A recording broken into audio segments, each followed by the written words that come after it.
আপনারা যারা আবু জাহেল আলভির লাস্ট ভিডিওটা দেখেছেন, তার লাইভটা দেখেছেন, তারা অবশ্যই এটা থেকে বুঝতে পেরেছেন যে এই জানোয়ারের বিন্দু মাত্র কোনো অনুশোচনা বোধ নেই।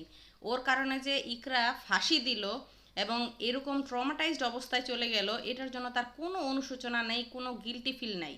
ও বারবার এটাই বলতেছিল যে হ্যাঁ ইকরা অনেক টক্সিক হয়ে গিয়েছে, তাদের সম্পর্কটা এটা সেটা অনেক কিছু খারাপ যাচ্ছিল। ভাই খারাপটা করছে কে? তুই তো করছিস।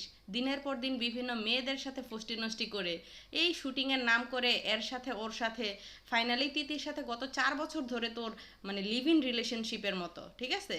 যেটা কিনা ও একটা পর্যায়ে মেনে নিছিল যে হ্যাঁ তুই বাইরে যা করার কর, কিন্তু ভিতরে হচ্ছে কোনো কিছু বাসার ইনডোরে যেন না হয়।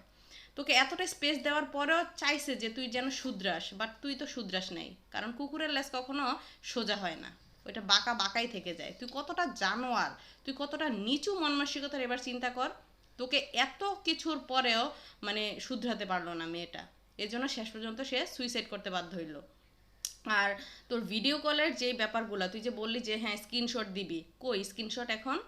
আর তুই বারবার হচ্ছে রিজিকের দোহাই দিয়ে বলতেছিস যে রিজিকের জন্য তোকে বাঁচতে হবে, তোর মানে অনেক কিছু করার আছে রিজিকের জন্য। কিন্তু আমি বলবো, আমরা সবাই বলতেছি তুই মরে যা, তোর মতন জানোয়ারের বেঁচে থেকে কোনো লাভ নাই। তুই রিজিকের জন্য কিছুই করতে পারবি না, ঠিক আছে? কারণ রিজিক তোকে দেখেই শিখবে। একটা নিষ্পাপ বাচ্চা জানোয়ারে পরিণত হবে তোর সংস্পর্শ পেলে, ঠিক আছে?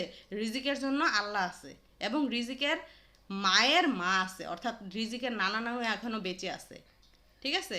তাদের এক সন্তান হারাইছে, তারা তাদের নাতিকে ঠিক মতোই মানুষ করতে পারবে তোর সহযোগিতা ছাড়াই। কারণ তোর ছায়া পড়লে রিজিকও নষ্ট হয়ে যাবে, সঙ্গদোষে লোহা ভাসে।